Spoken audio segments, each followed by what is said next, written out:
You are now listening to the Peter and Jake Talks Wrasslin podcast, a weekly review of Monday Night Raw and other wrestling-related topics.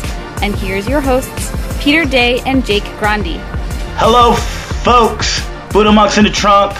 Turn the bass up. You are now listening to the Peter and Jake Talks Wrasslin podcast. You can listen to us on SoundCloud, YouTube, Stitcher Radio, and Tumblr. You also can get the RSS feed from the pjtwcentral.com website. Make sure you go there. I did some new touches and stuff on it, so hopefully you will like it and whatnot. So, how you doing, Jake? Hey, it's me, Jake Grandi. Just kidding. Hi. Hey. It's Alexa Feldman. Oh man, so this week Jake can't make it to do the podcast. He's out of town because he's a punk motherfucker. Punk. And I just found out a friend in town is a big wrestling fan as well. We ended up catching up at a bar or something. We spoke about it. Fast forward a couple of weeks later. You're on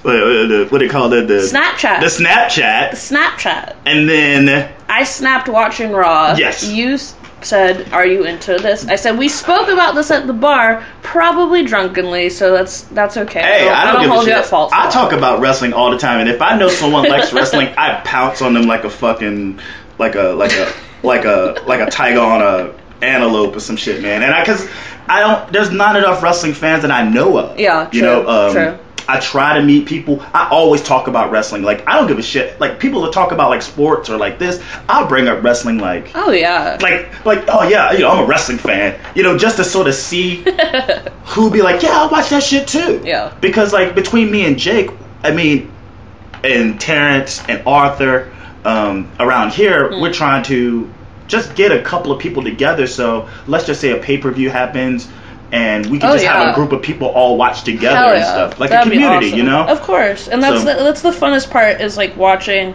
with people. That's how I kind of got into it. I had my brother and my cousins when I was younger, like 2000. I was like 12, whatever, around that. And we would play video games, we would watch pay-per-views. That 2000 Ready to Rumble movie came out, which I know is hated, but I love it. It's a cult classic. I love that movie. It's a cult classic, man. WCW, awesome. Sting's in it. I love Sting. So that's what got me into it. And just like being able to talk about it with my cousins, my brother, that was the best part. Do you have people within your circle of friends now that watch wrestling, or No. they mostly like, Absolutely not. What are you talking about? Yeah. Even when I was telling people that I was gonna maybe be doing this, they're like, you still you're into that? I'm like, hell yes! It is so entertaining and amazing. It's wrestling in itself is its own subculture of this existence. You know what I'm saying? Like, you got people who are into comic books, you got people who are into records. I guess you see me. I'm not a what do you call it? Vinyl phobe. What do you call those things? Audiophile. I'm not an audiophile, but I really like records, and there's a whole record collecting and music talking, comic books, baseball cards, you figurines and stuff. But wrestling in itself is its own subculture. I think that's interesting. I mean, only people into wrestling, especially if you're like post Screwjob, because post Screwjob, that's when people would allow behind the curtain. Yeah. And the idea of the dirt sheets and Wade Keller and what the hell is his name? Alvarez and Dave Meltzer with the dirt sheets, and they give us behind the curtain sort of access to what's going on in the world of wrestling. So not only are you a wrestling fan of the actual performers in the ring, but you're also a fan of the industry that is wrestling. Of course. So you start talking about like insider shit, like for instance, is Reigns ready to be the champion? Before it'd be like, back in the 80s and 90s, before we were let behind the curtain, it was just like we just root for a guy. Right. We didn't go into the mechanisms of wrestling, and I don't know, maybe it helps, maybe it hurts, but it definitely gets people more interested when they can actually be an insider to it. Oh, to me, I totally agree with that. But then you have the people who don't want that because they want to just believe in the show of it, and they don't want. Which to me, I don't get that. I don't get that. Well, it's kayfabe. There's people that keep kayfabe alive. Yeah. And you know what? It's like one time you had one guy with turntables and musical equipment, and he was the DJ. He was the producer. One day there was this one guy who was really good at writing rhymes, and he was the guy that was the rapper. But like now everyone, or like there was one dude who had access to the internet and did blogs. Now everyone's a DJ. Yeah. Everyone has access. Yeah. Everyone's a rapper. Everyone wants to rap. Like, where are the fans? True. There's no more readers because we're all, like, even podcast makers. Like, that's true. It's so many podcast makers. How do we find listeners? Because everyone has a podcast. Yeah. And that's the thing about, like, wrestling.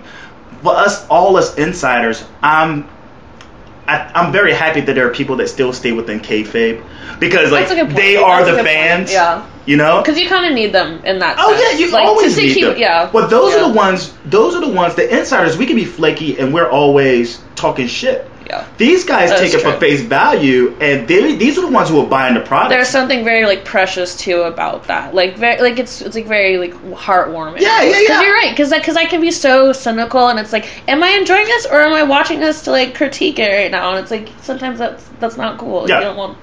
Well, the best of both worlds. I mean, those are the most loyal people. Those are the ones who are going to pay money to go see you live. They're going to make the trip. Even if it's a terrible show and you know it's going to be a terrible show, you still, that's very true. Yeah, they're going to buy the t-shirts. True. You know what I'm saying? They're going to buy, like, whatever. They're just going to support, and then they're going to really get behind a person. And the fact that there's not enough heels, like, there's not enough heel heat in the world right now. Yeah. Well, they will boo the guys you're supposed to boo. They're not going to cheer for Bray Wyatt. They're going to be like, this guy's evil. Yeah. You know? And it's totally needed. Yeah. So what did you think about Raw this week? First viewing, I was like, not the happiest, but then I went back and I watched again a few of the matches and a few of like the segments, and compared to like where we've been, where I feel is like kind of aimless, I feel like they're finally trying to like kind of get shit together for WrestleMania, and some of the stories that have been pushed forward I'm like happy with, some of them I'm just like completely bored with still, so it's just kind of, I like it more than I thought I did on first viewing. I forgot to even ask. So you are familiar with this podcast? Yes. And when I contacted you about have you heard it, you said yes, but you didn't. You disagreed with something. What was was it me or was it Jake? It was definitely probably more Jake. There was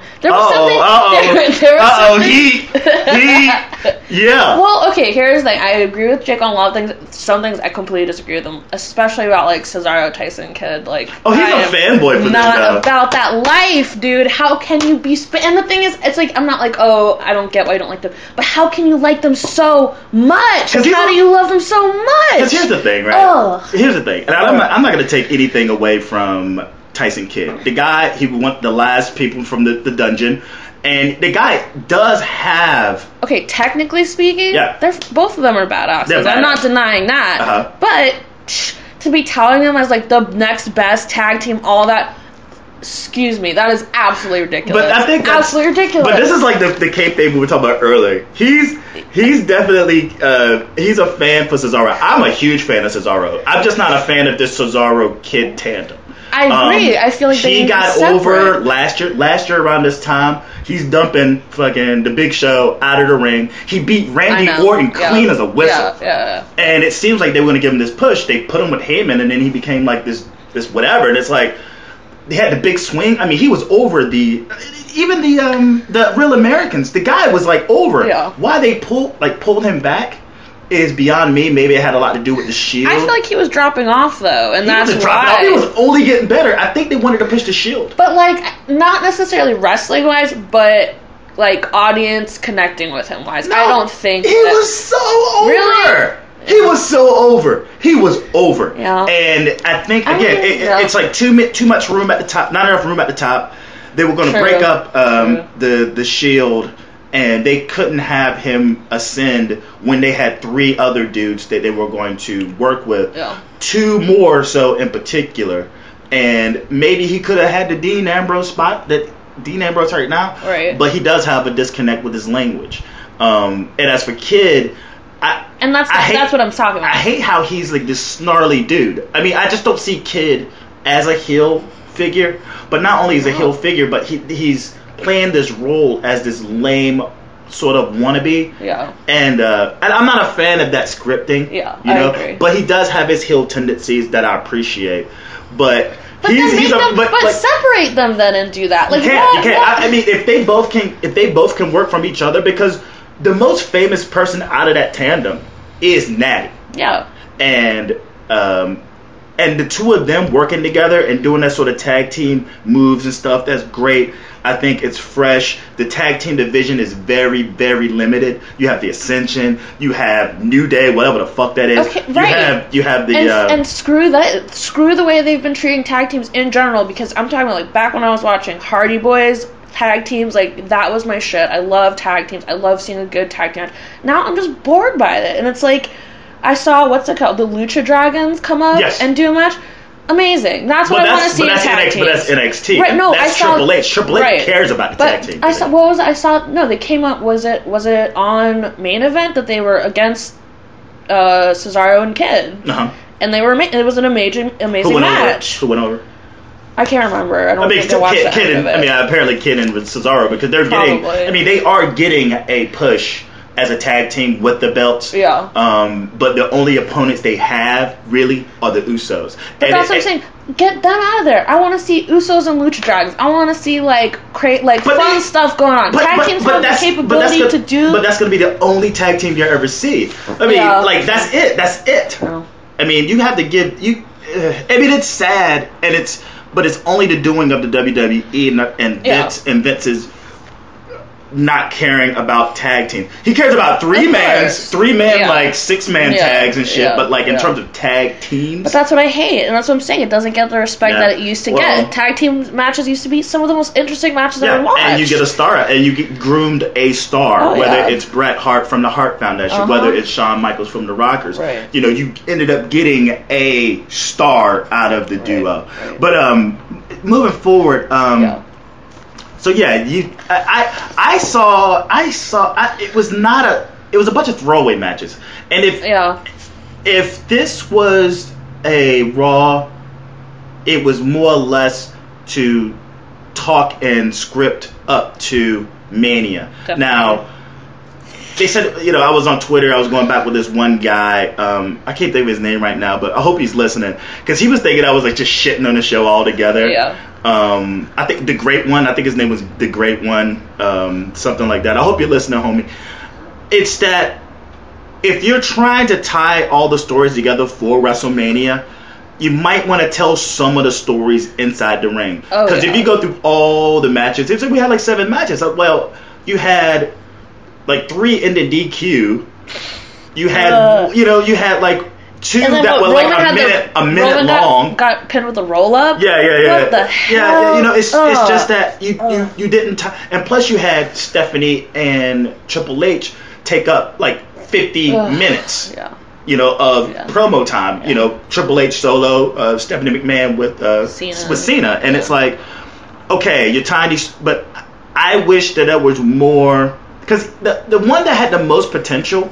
I mean, because you got the main event, and then that ended all screwy, and Reigns gets pinned for, But the IC sort of like Bad News Barrett versus, was it Bad News Barrett versus Ambrose? Yeah, versus Ambrose, and that got all screwy. They couldn't even call the match, but we're definitely getting there. I just go, if I give this a 4, a strong 4. What, out of 5? I know, out of 10. I was like, what? Because I think that, or 5. I just give it a 5. I give it straight down the middle because I'll agree. What they did within the ring action was very lackluster, and then what the story they told was, it tied up a lot of things. I didn't agree with that block between Triple H and Stephanie, but nevertheless, it was a strong showing. Yeah. If anything, Axelmania won it for me.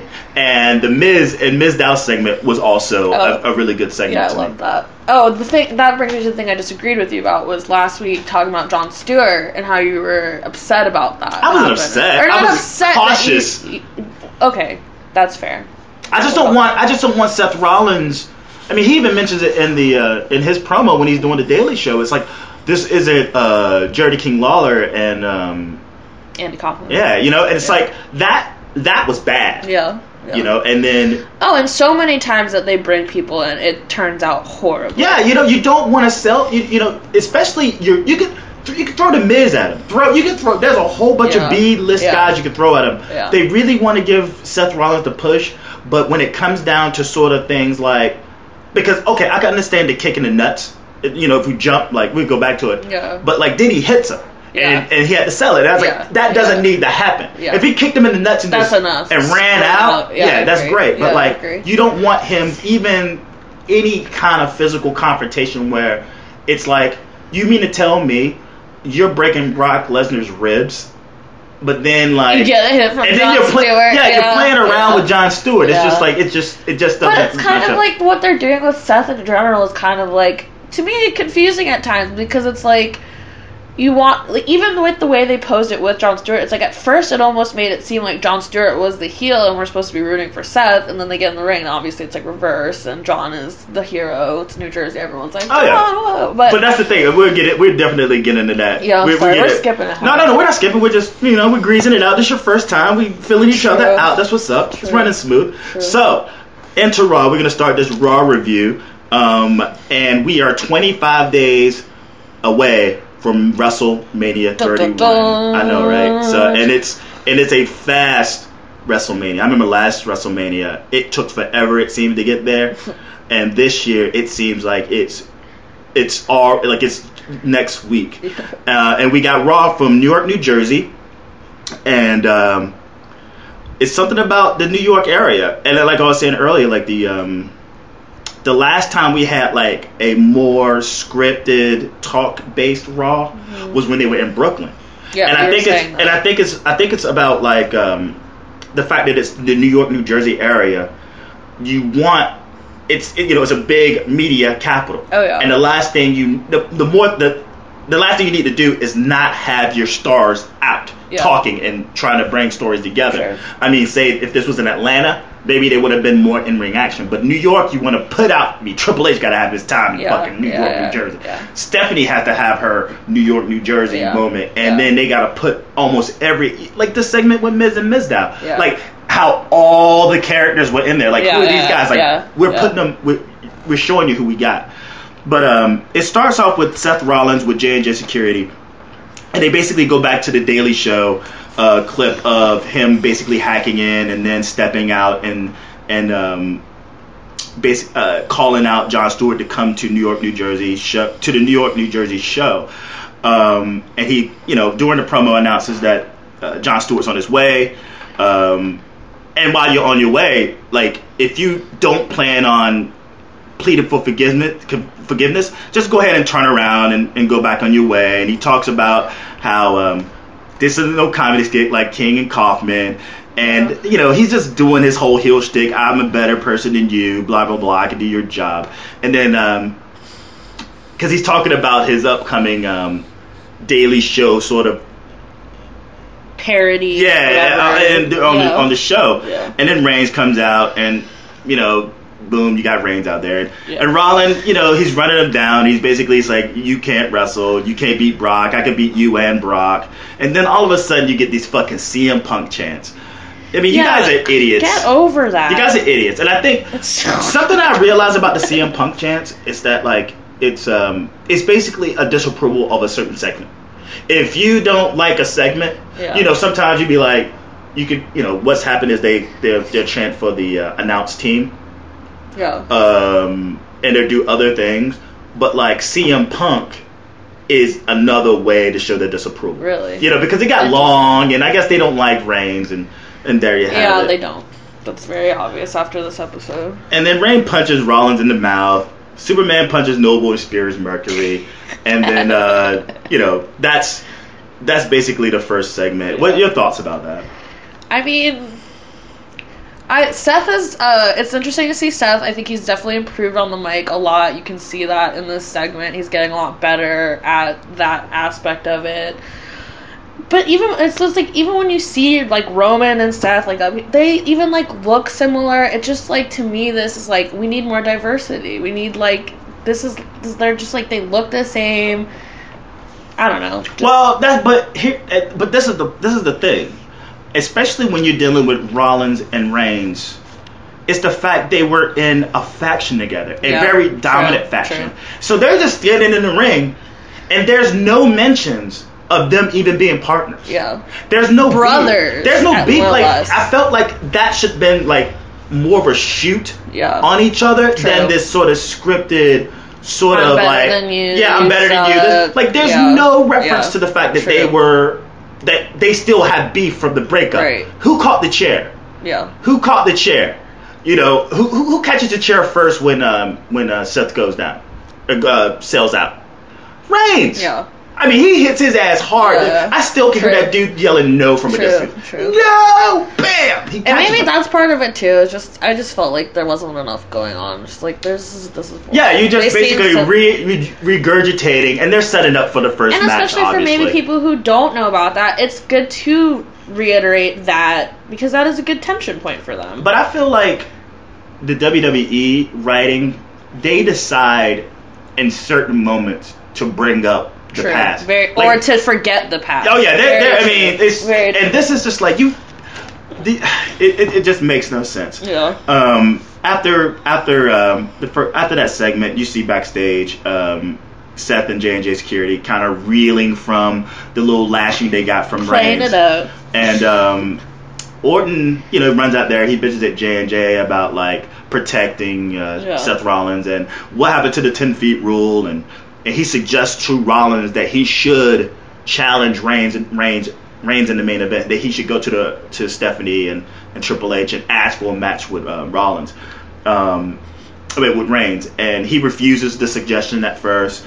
And Orton's playing this thing because we're still following the storyline of Orton wanting revenge on Reigns, right? And that he's actually playing up that he's back with the Authority, that he doesn't want his revenge on Reigns, and that he's there to help. And he's trying to show this sympathetic character within the Authority thing. And what is it? Seth just doesn't trust him yet, and he's trying to win his trust. Yeah, he's just trying to win his trust. I don't know. You got anything to say on that? Like, how do you feel about this whole Orton storyline? I mean, does it disappoint you? Did you want him to kick his head into the galaxy, or do you see what's happening within this plan? I see the plan. Whatever. Orton, it's amazing to me that the cycles that Orton has been through, and that this is like the point that he's at. Like, this is what they're doing with him. It's just like, I don't know. Well, you got two sides to the coin. You got some people who want, they want him to just, because he's red hot, he's pissed off. The last time we seen of him, not only did he get defeated by Rollins, but he also gets curb stomped and beat up by the Authority by the wishing of Triple H and Stephanie McMahon. Right. So, and then they take him off TV. He's red hot. He's come back. He's red hot. He's like, I want to kick this motherfucker's ass. And then it's just like deflates. Right. Most people, they're like, they still could have ran with, the tension between them, and that the payoff itself wouldn't have been, say, him getting revenge immediately on Rollins. Yeah. That they could actually like make it to a heated thing. Yeah. I think what gets in the way of that is the beef with Jon Stewart. Yeah. I think if he wasn't involved, it would be him. Yeah, I think they probably would have went with a more violent sort of pairing of the two. Yeah. But Jon Stewart, they just script Jon Stewart in a promo.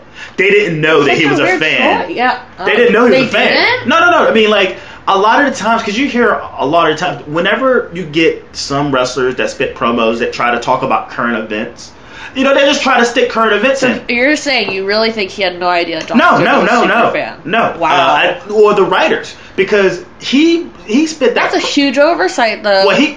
I mean, because even after Taker got defeated at Mania, John on his show was like flipping out about it. Was like, how could this? And you see his audience; they have no idea what he's talking about, which is hilarious. And at the same time, it's not like the WWE watches Jon Stewart. Jon Stewart is liberal. That's true. This is a liberal news broadcast. True. Vince McMahon is probably one of the biggest conservative supporter. He donates money to the conservative, to the Republican Party. Yeah. So he doesn't follow Jon Stewart. He can give a fuck about Jon Stewart. Someone on there ranking nobody. Nope, I don't believe that. I don't think that. It's one of those things when you look at that panel and it's Vince McMahon, it's Kevin Dunn, it's Michael fucking P.S. Hayes. Yeah. Racist fucking Michael P.S. Hayes and Dusty Rhodes and Pat Patterson. Even though he's gay, he's still conservative. Yeah. He still has Republican views. You're not going to get someone on that panel that has any bit of liberal sense about them whatsoever. So it's not like they're watching The Daily Show. So the point I was making is sometimes someone is given a script to basically talk about what's happening in the current event. That week was when Jon Stewart was retired. Yeah, he announced his retirement. Right. So just to stay hip within the promos. That's a crazy coincidence. Yeah, so to stay hip within the promos, he shouted him out. It's like, I could do a better job than Jon Stewart. Could you imagine Jon Stewart, who's an uber mark for the WWE wrestling? He's sitting at home, he's like, holy shit! Yeah. And then he records a video responding, sends that shit to TMZ. Okay.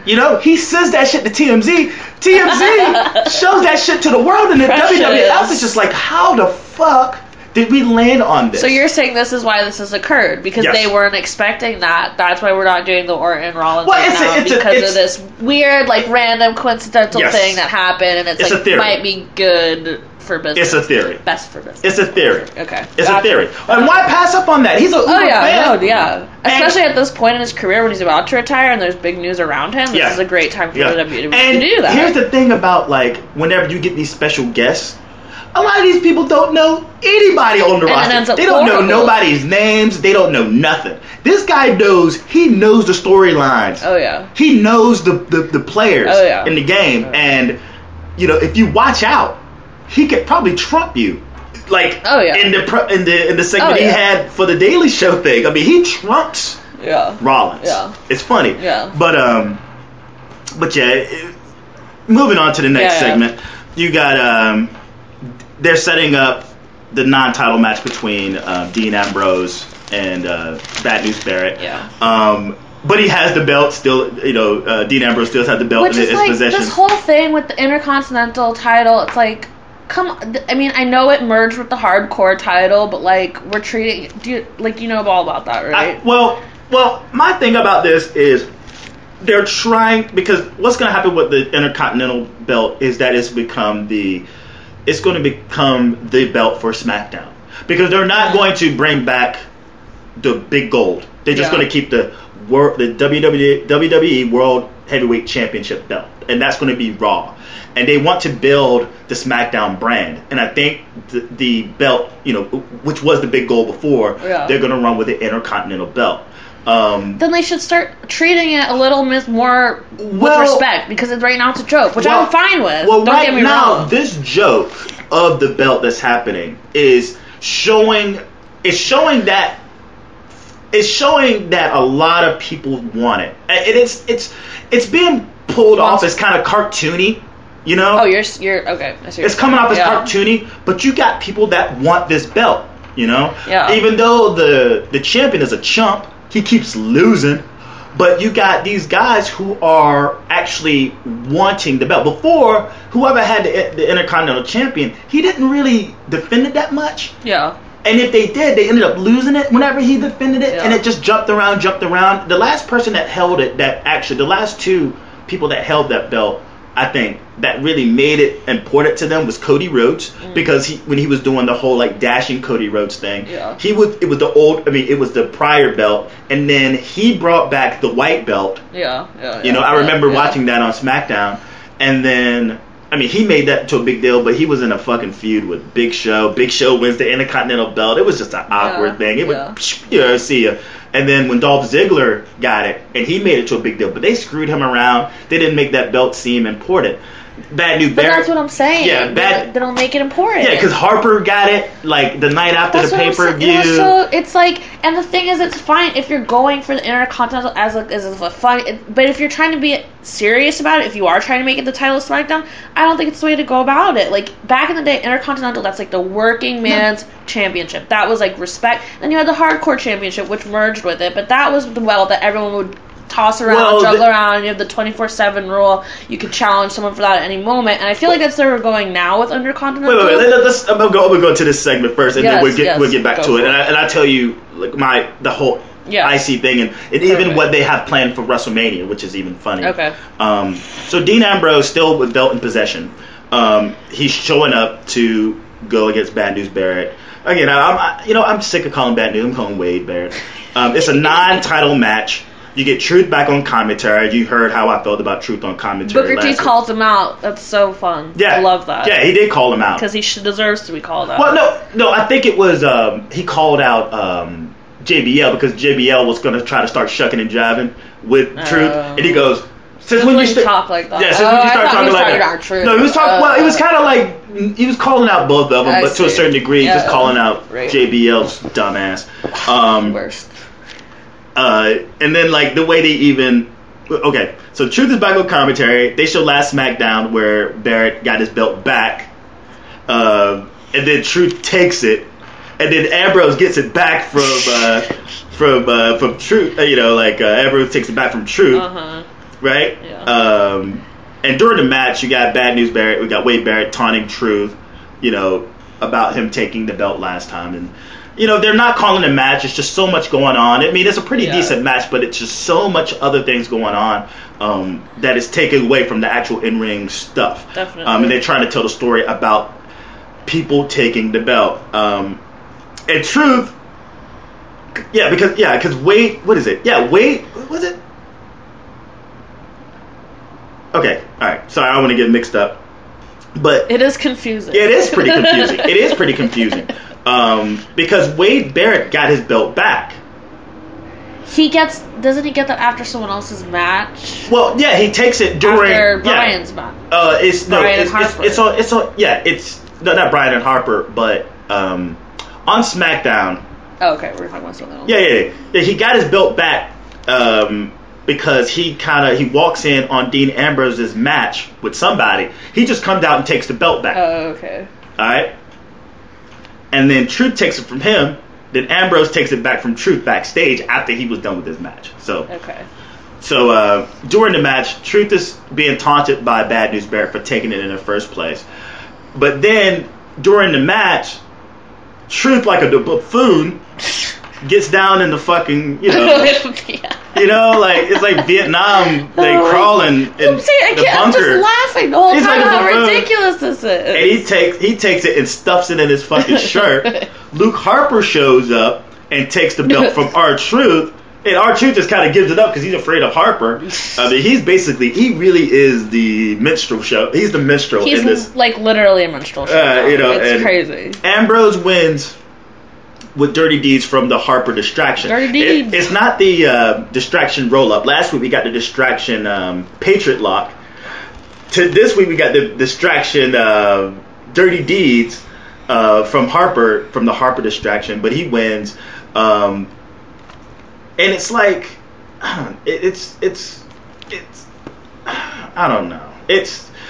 We'll see what goes with this because this doesn't stop here.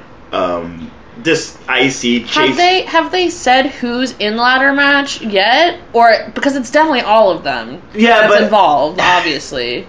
So far it's Dean Ambrose, R-Truth. Yeah. And all these guys are in this because they have a win over Barrett, right? Yeah. They have a win over Barrett. So it's R-Truth, Dean Ambrose, and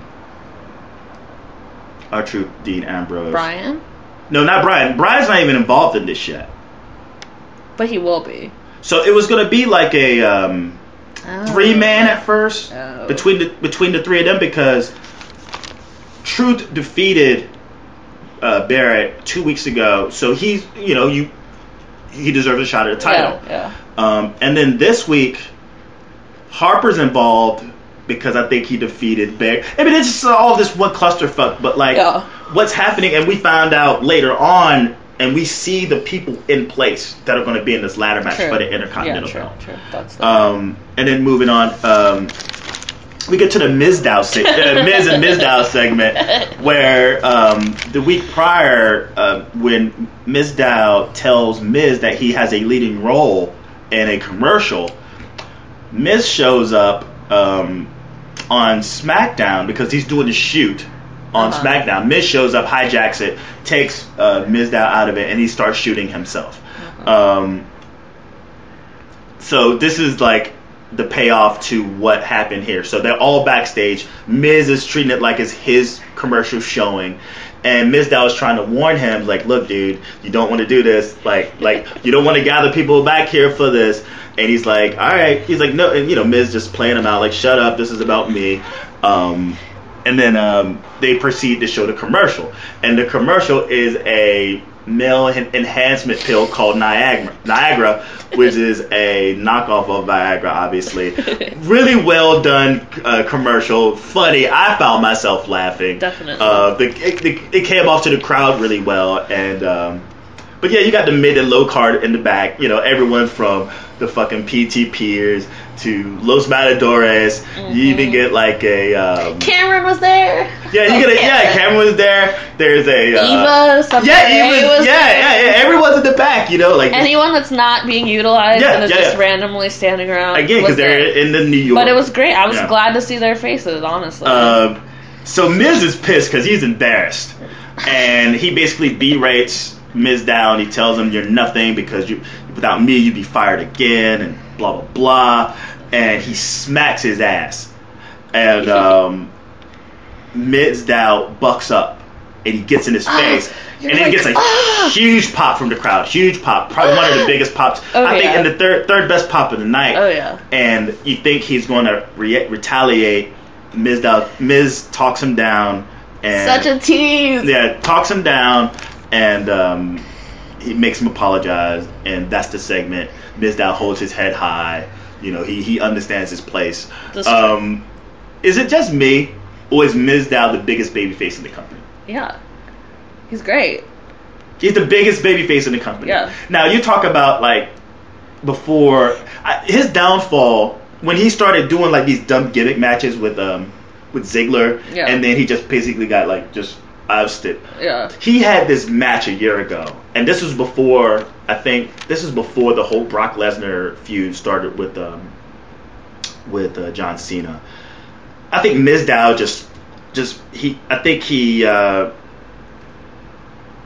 I think he just puts his foot down. I don't know if the Money in the Bank briefcase is involved or not, but he just kind of puts his foot down. Yeah. And he's like, I will fuck John Cena up, basically. And he fights him on a Raw, and it's one of the best matches. Really? I had to go watch it. Dude, just look up Damien Sandow versus John Cena. And it's this awesome match, and all of a sudden, because he was a heel the whole time, and this was post Sheamus. But why didn't this direction continue? What's that? With him, I think because whenever you go up against Cena, and you give him a great match, you get buried after that. That's your pinnacle, and then you just go to the wasteland. That's because I feel like he's being so underutilized right now as Mrs. It's hilarious and I love it but he's for a what comedy it shit. is. I mean, even with the what's it? True. What's the word? The intellectual savior. Yeah. It's not to be taken seriously. Yeah. And even though he's great in the ring, he's a great technical wrestler. He's also amazing on the mic. But when you take a gimmick like a know-it-all, like the Genius, and that's the most notable comparison, is that it's not to be taken seriously. You are a mid-card talent. And when he faced Cena, and people actually saw his in-ring ability, and it was just he just got over, and then he just kind of vanished. True. So now they sort of through the gimmicks and shit, the gimmick matches with Ziggler, all these prop matches, and then he became Mizdow. I wasn't a big fan of it at first. Yeah. but like he took shit and made like lemonade, some really good lemonade out of it. True. And he just, you know, I don't think any of the writers thought that this was get him over, but it ended up getting him over because he took it and he ran with it. He really did. And now they're just like, shit, he's over. It's still not to be taken seriously, but he's getting over. Yeah. Let's just run with it. And so what? We're gonna see that Mania? Miz versus Mizdow? No, not Miz versus Mizdow. They're probably both getting the. He'll probably win the Andre the Giant Battle Royal. He'll probably throw out Miz at the end. Interesting. Yeah. That would be awesome. I love that. So I mean, but this is a well done skit. I don't know. It's hilarious. It probably told the biggest. It probably continued the story the most out of all the stories that was on the show today. To move on, you got the Bray Wyatt segment, and he comes out with the wooden box that he was working on in a package previous, like 2 weeks ago. And he talks about, you know, what is left of the mighty Undertaker. Luckily, the crowd chants Undertaker's name. You know, normally you get a lot of like every other thing, like what chants or what, but people are like actually chanting for the Undertaker to appear to fuck up Bray Wyatt. And Jake, kudos to Jake. I didn't know, like when he was doing that package when he was the nail in the coffin. Kudos to Jake because he was like, maybe that's the coffin that he's working on. And maybe we'll see it at some point. And that was the one box that he was working on. So Jake called that. Nice. He gives he starts talking about how fire is destructive and it goes through everything. And that from fire burns everything. And that, you know, fire is like him because he burns through everything. Right. Everything burns and you too, dead man. He sets the fucking box on fire. Yeah. It gets a good pop, what have you. But, you know, where do you see, because apparently they're talking about the Undertaker not even showing up on Raw at all. Really? Until Mania. I mean, maybe that would be. Actually, no, I don't disagree with that. I think that would make people even more hyped about it, and I think that they're trying to do that because they know that this WrestleMania isn't the. But we don't know that he's accepted yet. Oh, he's gonna accept. But we don't know. But we don't know yet. I mean, if he shows up, the go home show, it just shows up and just stands there.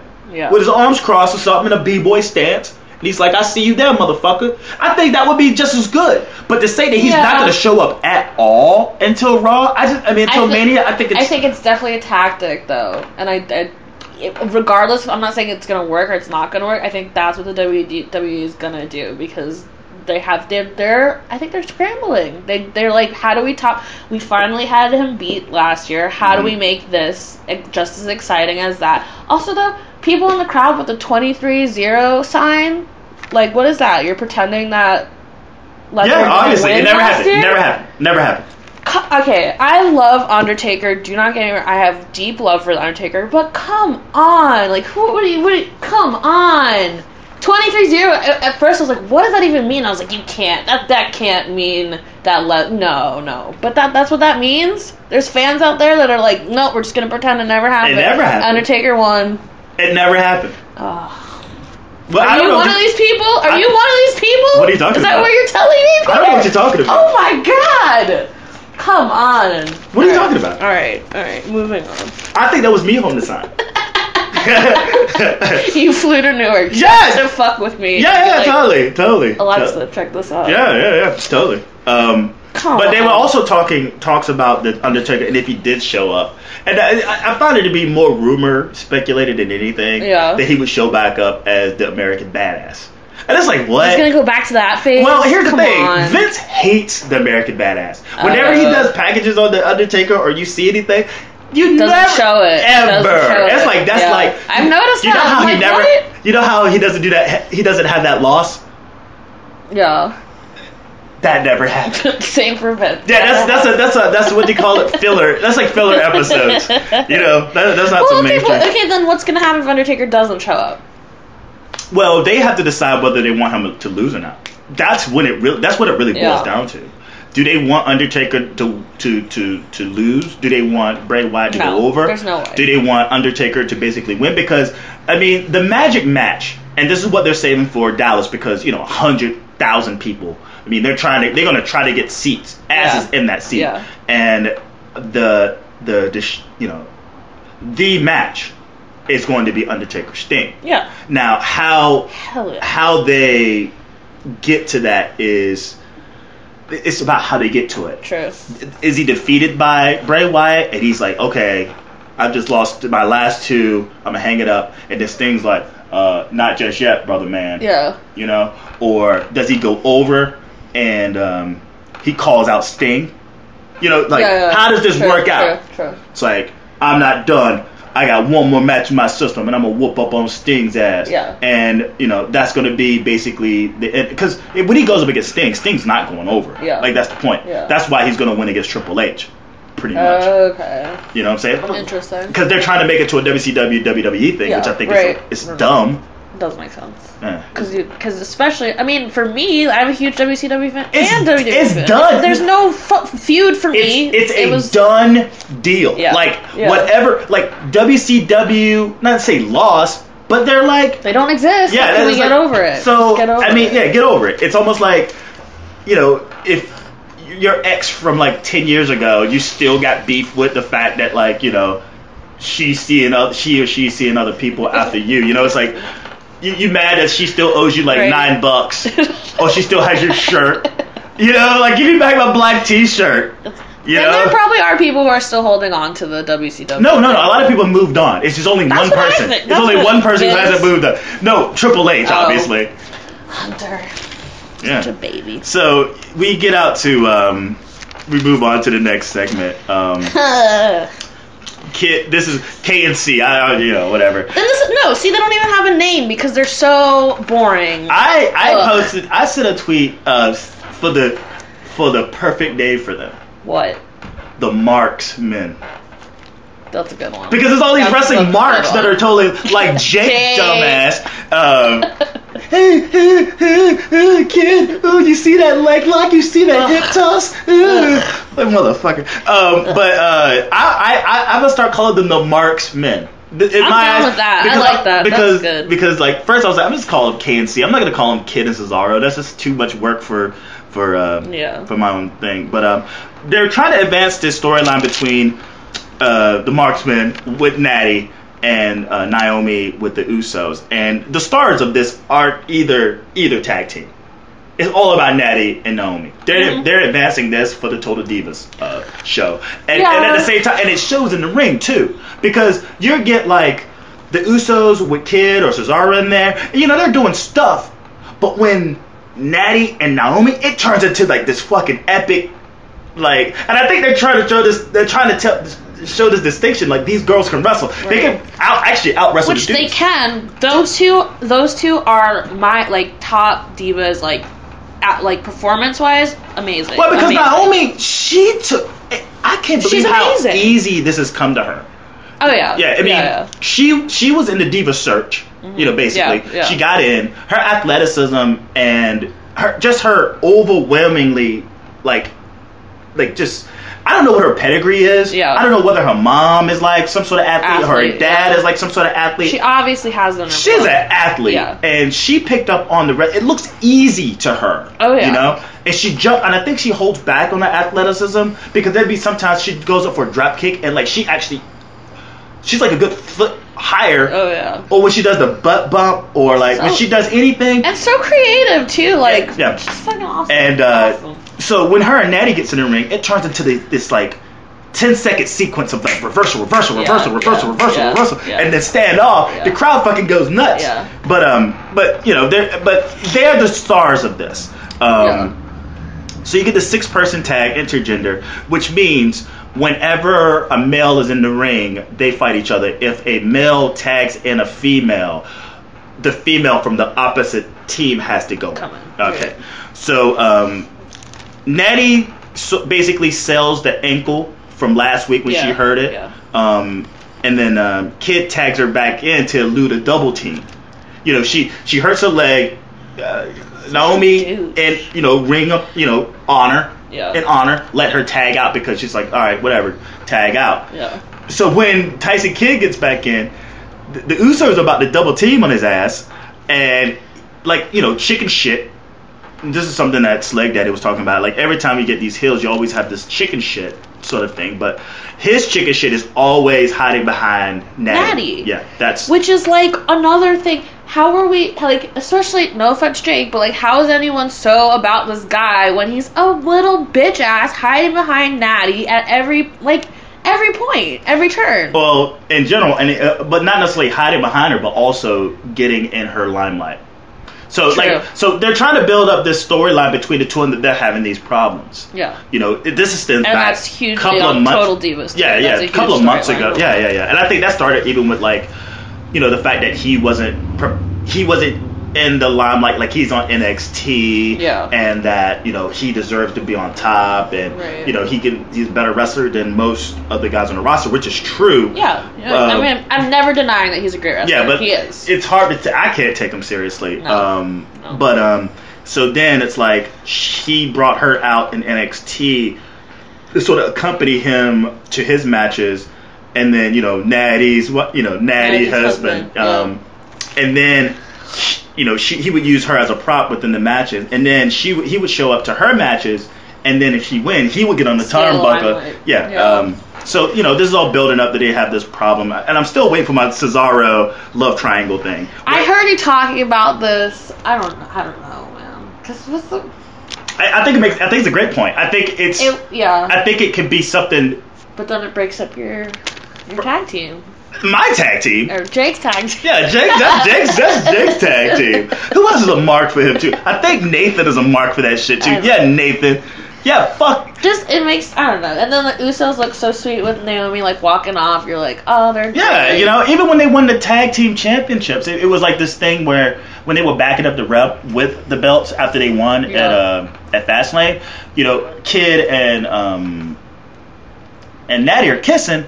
And Cesaro's like, fuck that, you know. I don't know if you've noticed that, but I did. So basically, to finish up this match, he eludes the double team by tagging Natty back in, and she's all like, "What the fuck?" And we do get the schoolgirl roll up for the win. Nami, you know, schoolgirl roll up gets the win. Right. And Natty's pissed at Kid, and he's like, "What are you doing?" And, you know, him just being an asshole. Right. And then he just hugs her. It's like awkward though. I mean, it's just like, baby, you're right. I'm sorry. Hug. I mean, it's just to write off the fact that she's mad. I felt like he was like smirking and kind of being like, I don't know, maybe not. Maybe he's just not good at keeping his face straight. He looked because I think it's just showing that he's acknowledging that he's an asshole. Dick. Yeah, that he's an asshole. So we go into the second hour of Raw, and this segment should have been the first segment, honestly. Yeah. Because, like, I don't know. Oh yeah, definitely. It should have been the first. Definitely. I mean, it took a big block out of everything, and being a Cena, I know he's pushed down the card or what have you, but this was a better executed, thing that happened, and it could have definitely been a placeholder for the first to sort of get it out of the way. Yeah. Cena, even if you don't like Cena is good on he's a good promo. He's so good. And he delivers good matches. He definitely gets his heat, he gets his attention, whatever, man, but he delivers each time. Oh yeah. So he comes out, you know, they do the John Cena sucks, and it comes out big time. John Cena sucks. And that's like my favorite chant. I love it. You love to hate him. He's so good. Yeah, they show the video, the package of him getting rejected for a rematch at WrestleMania. He's talking. He's pandering to the crowd. You know, he's talking about, I can see we have a divided. He's still feeding into the whole crowd of, there's some of you who don't like me. You know. Yeah. Haters got to see what they want and me get rejected for a rematch. And then he goes into this whole, like, I'm John Cena, I get knocked down, I get back up. And it's cool. I mean, like, it's typical John Cena. It's good. Yeah. Whatever. Yeah. Even if we've heard it before, he's really good at, like, that shtick. Definitely. And, I get knocked down, I get back up, blah, blah, blah, blah, blah.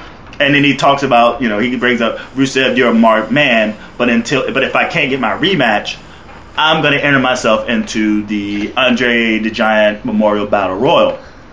where we said thousands will be in attendance and millions will be watching on the network. WWE Network. And I go, touche, not millions. 1 million. Million. Like one. I took note of that too. Yeah, 1 million, alright? Because I was thinking he was about to do like a rock thing. Like, he's like, in the millions, bro. I was like, but he's like, network. I was like, yeah. Somebody can't definitely count. trying to promote the network before WrestleMania too, though. Yeah, I need the millions. But then Stephanie comes out and she's basically like healing up, and that's the thing about her is that she's just as good.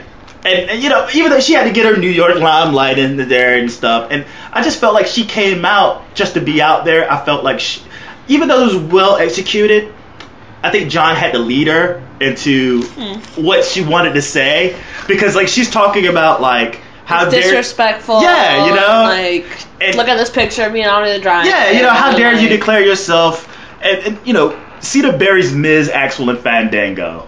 He's like, well, you know, I'm declaring you got Miz, you got Axel, and Fandango. It's not like you're not. What did he say? He said something like, he said, that's not Murderer's Row. Yeah, it's not Murderer's Row. I was like, I don't know what you're talking about. But now I can segue into putting you in your place, John Cena. Mm-hmm. We can be WWE without you. You're not The Rock. But that was after he calls her a bitch. That's true. And, you know. It's true. And then she gives specs. Well, he gives specs on why he deserves to be in it. Like, he's done this and he does that. He does this, he's done that. And then that's when, you know, she's like, yeah, here's the picture of me, and how dare you disrespect this shit. And then he threatens to give Rusev to someone else. And then she berates Cena, and then threatens to even take him off the WrestleMania card.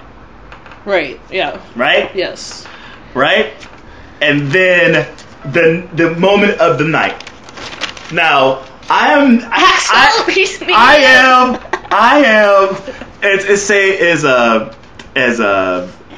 as big of a fan of what you call it, Jake, is of the Marksman.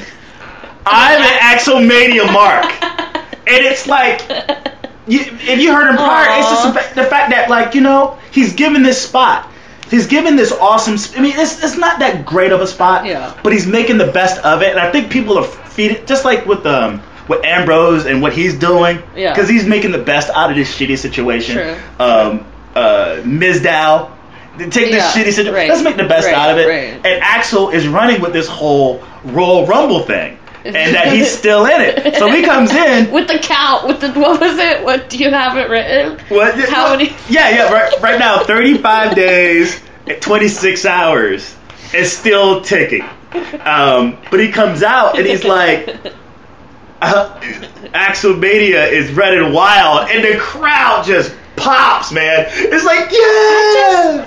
Maybe I haven't seen enough of him before, like, I have not paid attention to him, but, like, this is such a surprising, like, out of nowhere turn for him, and it could have gone really wrong, like, referencing Hulkamania, referencing that stuff, but people love it! Because it's corny. Case in point, right in front of me. Like, I'm not saying either way, against it or for it, I'm just surprised at the love for it. Because it's so cheesy. Huge. It's cheesy. It's in the same vein, again, as Mizdow when he was doing the stunts. Yeah. I mean, sometimes we gotta have fun with this, and we know who Axel is. We know who Curtis Axel is. We know who he is. I mean, he's Legacy, right?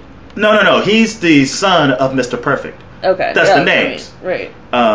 Curtis as his dad, Kurt Hennig, and Axel, his grandfather, Axel. It's gonna hit me in a minute, but they combined the two. He's a third generation guy. Okay.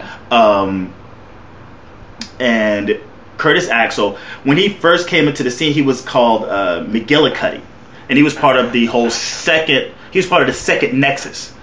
Wow. Like he was on NXT the second season. Okay. And then he joined that sort of shitty version of Nexus when CM Punk was running it. Oh, okay. And then him and Otunga were tag team champions at one point. And then he was written off. He came back as a Heyman guy. I remember that. Yeah, he got the Intercontinental belt. Yeah. But he was only being used as a segue between different storylines that was happening at the time of him having the Intercontinental belt. Okay. and he was constantly getting his ass whooped. And just the whole thing between him and Heyman didn't work out. Then he teams up with with Ryback, who was a plumling Ryback. They made them into this joke of a fucking team. And then the Vegas show, where Ryback is from, he got over real big, and then they took him off TV, and then they took Axel off TV. Okay. And it seems like they were just like packaging him, and so also he came back for the Royal Rumble. Who? Yeah, he came back but at the same time he was off because he was working with The Rock. Whenever you get these guys, these older guys come back, they always request to work with Axel. Axel is like one of the most he's the most trusted hand behind the scenes. Yeah. If you want to train as a wrestler, like Sting, I think Sting is training with Axel. Wow. And all these things is weird. It's weird. Yeah. So, and not only that, he's the son of the fucking Mr. Perfect, and he actually has mic ability. Yeah, definitely.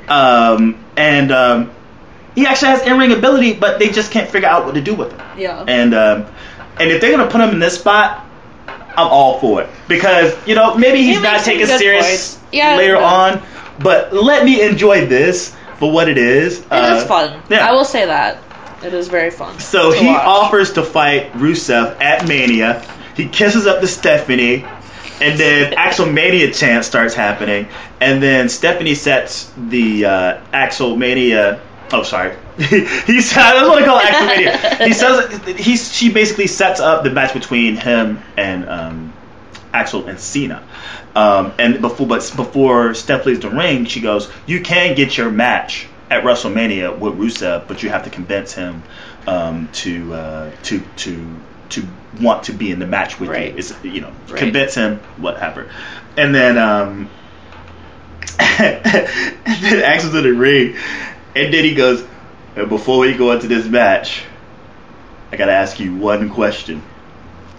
What you gonna do?" When Axel Mania runs wild, the place goes nuts, man. I don't know, and it's so funny. And Cena is just basically in the corner. He's still shocked, pissed for the fact that he may not only get his rematch with Rusev, but he may just have this. He might not be on the WrestleMania card.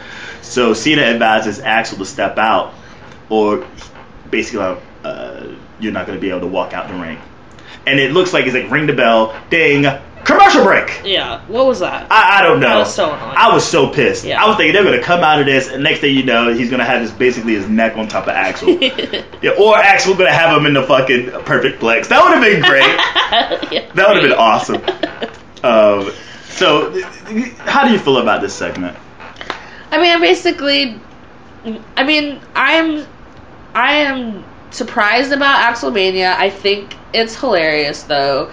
It was weird to me that it got interspliced with the Cena sort of at first, but then it worked and it was funny. It was it was funny. Yeah, hell yeah, because it was a good way to irritate Cena further past the point of being irritated by Cena. Yes, like that's like the perfect person to bring in and be like, also on top of this, deal with this fucker. Like this idiot, what? This delusional ass. Exactly. So it was good. It was he funny. Rips open the shirt too. You know? Yeah. So they go to they come back, and apparently they must have just been sitting there the entire time. Yeah. And I don't know who else is. This is something we were talking about before we started recording. Is that like we were both watching the USA stream from the USA Network, and it's like the commercial breaks have these 3 songs that are like murderous.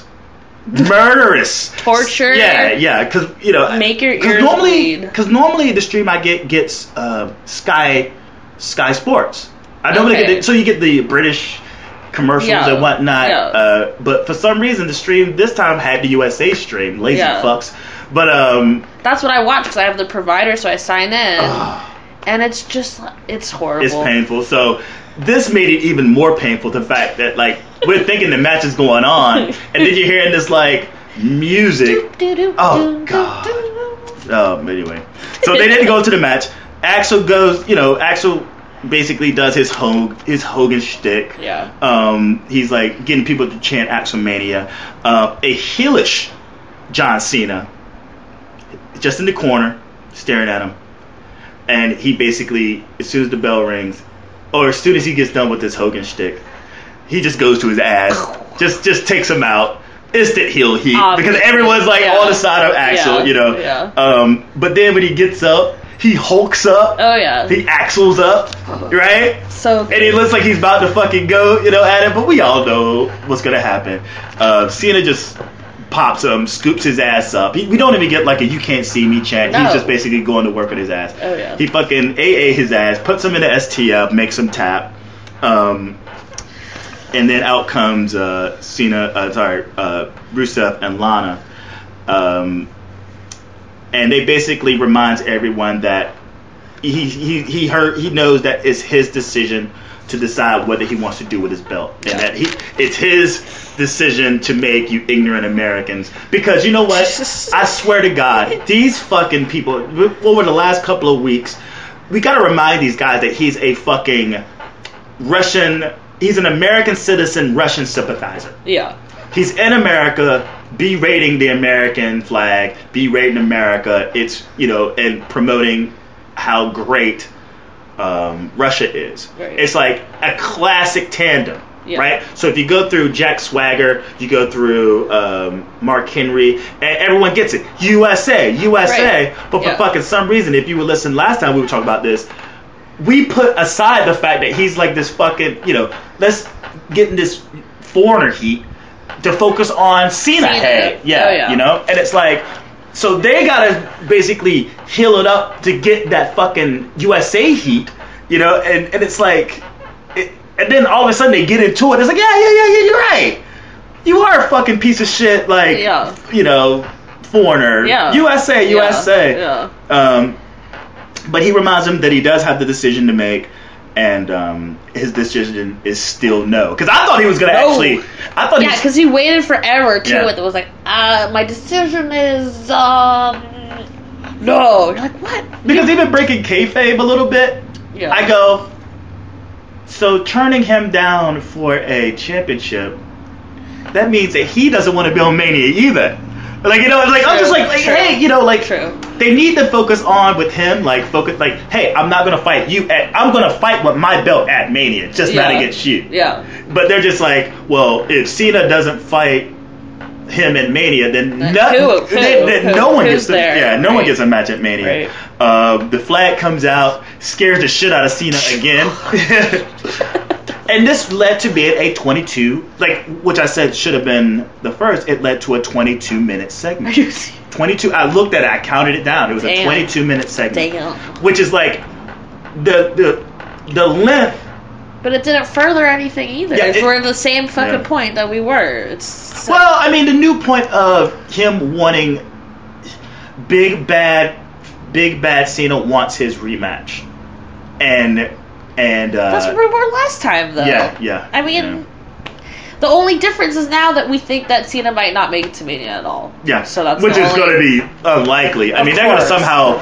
He's going to be at Mania. But I was just saying to last week is like, well, it would only take him to basically force Rusev's hand somehow. Yeah. But I'm like, what does he do? Abduct like Lana or something? You know, like, how does he do this? He has 3 weeks basically to force Rusev's hand somehow. True. And he's all heelish. He's gonna have to be like do a heelish tactic. No. Almost like when Stone Cold Steve Austin took Scott Hall and had him like torching in him, even though he's the babyface.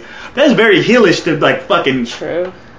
You know, that's it. I mean, that could still happen. Yeah, we'll see. We don't know. We'll definitely see. But nevertheless, good segment. Then the next segment is they're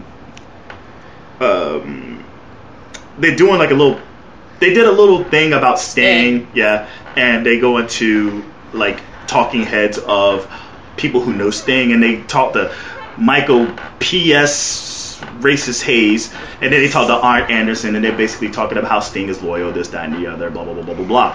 Which leads to, we go from Steph to Triple H.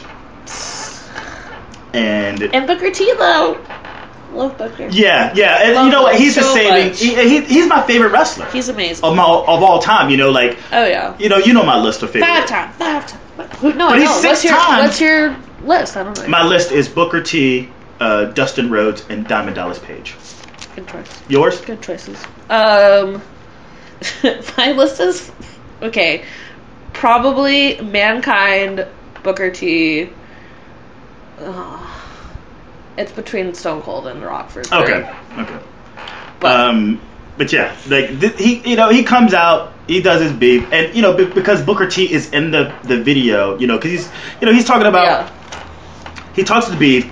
I'm going to make it so Sting never happened. Like, he has all the cards for Sting's legacy. So what he's going to do at WrestleMania is basically make that all disappear. Right.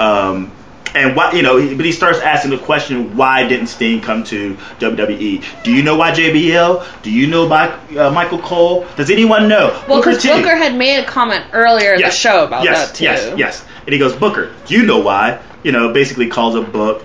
And he goes, oh, so like this conspiracy about me not wanting to have Sting in is why he never showed up, right? And Book basically doesn't say that he did that. But he's like, well, if I was in your position of power and knowing who Sting was, I would have done the same thing. Right? So he's beating around the bush a little bit, and he's like, he doesn't want to say yes or no, but he just wants to say, like, he wants to reassure him that the decision that he had, like, supposedly was best for business. Like, I'm on your side. Yeah. If you were, if I were you, I would have too. Such a smart guy. And then he he's talking about the conspiracy. He takes a jab. Triple H, he just loves acknowledging the internet fans. He loves it all the time. And he took an IWC jab in this. And then Booker goes into this thing about Sting and how he's not to be controlled. So regardless of what you think about what you can do with his legacy, you can't control Sting. Right. I mean, I've known him in WCW. It was hard to contain him. All these people couldn't. What makes you think you can do it? Apparently, the crowd is discontent with this. They start doing CM Punk chants again. God, so annoying. Because after the thing, Triple H fires. Thanks for your words. Yeah. By the way, you're fired, right? So this whole moment of him basically trying to assert control. Yeah, well, and Booker T trying to come to grips with the fact he's just been fired. Right. So as he's walking away, the CM Punk chants happen, and then like that little thing. I mean, and it's pretty cool. You build drama, and I'm sitting back. Is this really going to be scripted in? I was shocked. So he kind of did sell that well. Yeah. I was like, oh, wow. I wasn't seeing that coming. Yeah. And he grabs his shit, and it's like this farewell, and then he stops him. It's like, you're not fired. I was just joking. It's like, what? Basically. And everyone's like, what the fuck, would have made for a good storyline if Booker T would have been involved in this, in like a three, like just basically undecided Sting. I kind of thought that might be happening. Undecided Sting. And it might still, honestly. No, not at all. Really? No, not at all. He gave his job back, and it was just a What ruse. if he's like, I'm pissed that you even joked about it? Well, you have to take it. You got to take in consideration he's still the authority. Yeah. I mean, you have to keep in consideration that he's a yes man for. He's very true. Yeah, he's trying not to be a yes man, but he has to be. Yeah. Of course. And I had the opportunity to put it into Sting, and I will, and that's how that ends. I mean, do you have anything more to say on this, and like what you felt like?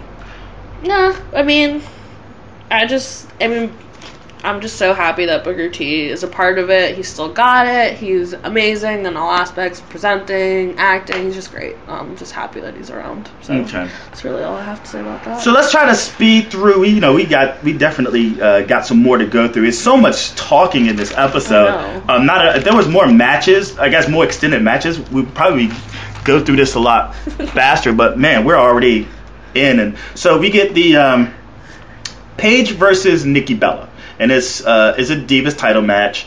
Paige goes in for the PTO early. Brie interferes, catches a foot, puts Brie in the PTO finally. It was hard to do before because she just couldn't never get a grip on her. Right. Brie comes in, calls it the DQ. Even though Nikki loses, she still retains because the belt doesn't transfer over from disqualification. And then Brie and Nikki commence the beat down on Paige. And then the return, you hear the chants for her first, and then she runs out and makes the save.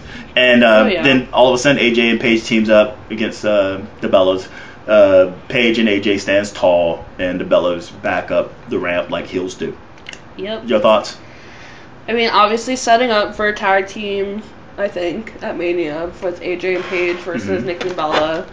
I'm happier that the match was longer this week, obviously, because last week was absolutely ridiculous. It's just like a bummer because the whole, I kind of talked to you about this, the whole hashtag Give Divas a Chance thing was trending pretty hard, and I was hoping it would be more incorporated in the episode. Obviously not, but I mean they had a longer match with this. They had Blaze being inducted in the Hall of Fame, and I mean, it was a good match. I don't think it was any longer. I think it was just longer than the last match. I mean, it got its diva. It got its diva's time. It ended in a DQ, so it was a bum match. You got no. Yeah. I mean, the only payoff is the fact that AJ come back, and if you talk about came back, and you talk about the hashtag Give Divas a Chance. I mean, that turned into. It would have been taken seriously because it started off as Give Truth a Chance, and then it turned into Give Divas a Chance, and then it looked like that was going to be like something that ran with it, but then everything needed a chance. Like there's like every Axomania needs a chance. But Steph and Vince specifically reacted to Give Divas a Chance. Vince tweeted and said, "Just keep watching." Mm-hmm. They did give Divas a little bit more time. It's just so they got that allowed time. I think the match was only 2 minutes. But I mean, what are you it's like, and also just stop, like, get more divas in the mix. But like, yes, these are the hottest divas, but like, they're not the best. I mean, Nikki's great. Just Naomi. What do you mean? The hottest? Oh. Just Naomi. Just give me Naomi. Well, and Alicia Fox. She's a babe too. Both. But this is the thing. We're sitting here talking about them being babes. It's like. Yeah. That's the problem. The problem is that they don't care. Right, and I don't want to watch NXT. I hear that NXT, they get so much better treatment. It's so awesome. Why can't that translate to WWE? Because they have the talent, and again, that's what's happening with. But some of the girls that are on the roster right now are from NXT and do have the talent. They just don't get the chance to show it. Well, once you leave NXT, you leave the clutches of Triple H. You enter to the clutches of Vince McMahon and Kevin Dunn. True. So you talk about Charlotte, who comes up for her Raw debut, and she jobs out. Yeah. It's like, well, their vision of the divas has nothing to do with in-ring stuff, and down in NXT they are. So you got your Sasha Banks, and you got your Baileys, and then you have your Charlotte Flair, and what's the Scottish girl's name?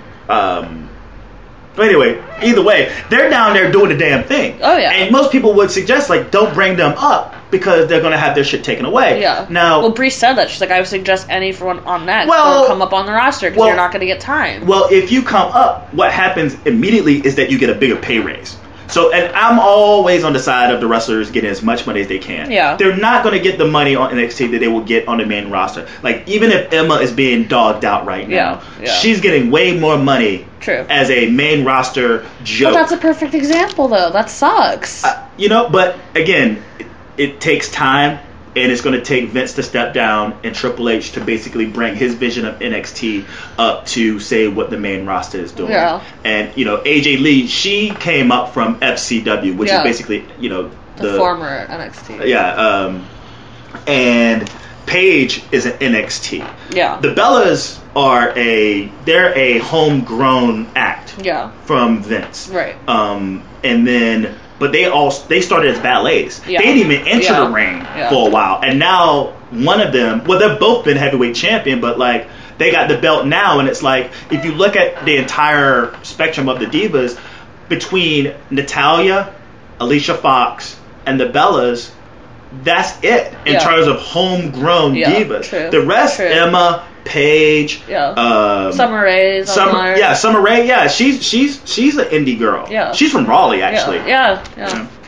But so I'm just hoping that I was hoping that the Give Divas a Chance thing would be a little bit bigger plug. I was sure that AJ was going to come back too because she's from New Jersey, I believe, at this. So I thought the tweet had to do with that. But I mean, I can't complain. I guess it was what it was. Nikki's great. And then they announced that Wiz Khalifa is going to go next week. I'm like, what the fuck, whatever, because they're in Pittsburgh next year, and it's like, all right, whatever, what the fuck ever. Yeah. And then they shoot to AJ with Renee Young and Paige backstage, and then it's just this awkward, okay, remember when we last left off, we were frenemies, blah, blah, blah, blah. So, I mean, I didn't even think about the tag team. It would be great if that belt was up for grabs at Mania. Talk about give Divas a chance. Yeah. Well, let the Divas belt be defended at Mania. Now, if ideally, I don't think that's going to happen, though. Well, I mean, we'll see. I mean, if they're going to do like a tag, if you're going to put the Divas on there, you may as well put because they're hot right now in terms of the attention they're getting to give Divas a chance and like people really forcing for the Divas to get position. Yeah. If you can do that one thing, just make it, even they make it to a 4-way. But the Bella, Nikki Bella versus Brie Bella versus AJ versus Paige in a good 10-minute match for the Divas belt to sort of trump what they did in NXT for their 4-way for the belt. I heard that was great. Oh man, you haven't seen Rival yet? Watched it, no. Oh dude, you gotta watch that shit. I know. You gotta watch that shit. That was badass. That was like, what the hell is her name? Well, anyway, because she's just like, it was like this one move where she just throws Sasha Banks like 15 feet. Like, it's just like, that's amazing. What? Fuck, it's gonna, what? It's gonna hit me. Never mind. But basically, good point. I hope that happens. If there is a tag team, even though they just give them 10 minutes at Mania, and I think everyone would be happy. Yeah. So Seth Rollins, we go to the next one, and I think this begins the Daily Show. Yeah, does this begin the third hour? God damn, it's so much. No, it doesn't. I think this is the last segment before the third hour. So you got Seth Rollins' version of the Daily Show, and he basically shoots on New Jersey being the armpit of America. They re-show the invasion to the real Daily Show again. It goes back to Rollins, and he's talking about how he could do the job better than Stewart. And then he shoots on Stewart, like talking about let's do a game. Where's Jon Stewart, since he's done the Oscars? No one's been around. No one went to see his movie. Blah blah blah, whatever. Yeah. And then Stewart shows up with a slower, more beat-heavy version of the Today Show. The Daily Show song. Yeah. And I thought that was pretty really interesting. Funny. Yeah. And he sits down, and I was talking about earlier how this guy knows his wrestling. Oh yeah, he starts shooting names off. You're like, damn. Well, he's one up on Rollins. Yeah. I mean, it's almost like, oh my god, this guy. It's almost overwhelming. Where this guy should be writing. Yeah, he's amazing. He should be writing. He should be fucking writing. He did a great job. And he talks about how Rollins didn't earn how he didn't earn the Daily Show, and then he shoots on him. It's like you can barely read. Because they catch him reading off his cards for a minute. And then he's like, how can I make, you're trying to make a fool of me. He's like, what are you talking about? How can I make a fool of a person who looks like a SWAT team stripper with Lady Gaga's hair? Yeah. Jon Stewart's funny. Yeah, I'm here to help you. I'm from New Jersey. You do this thing called the curb stomp. New Jersey, we're so tough. We greet each other in the morning with curb stomps. For brunch. That's the Jersey brunch. Yeah. That's how we greet each other in the morning. I thought it was great. I'm old school. I remember wrestlers that earned it. Bruno Sammartino. These are all guys from New Jersey, by the way. Until he gets up to Stone Cold and Undertaker, but nevertheless, Bruno, Gorilla Monsoon, Mick Foley, Stone Cold, Undertaker. It's like you may, but you may be this and that more than me, but one thing that you don't have that I have is respect. Right.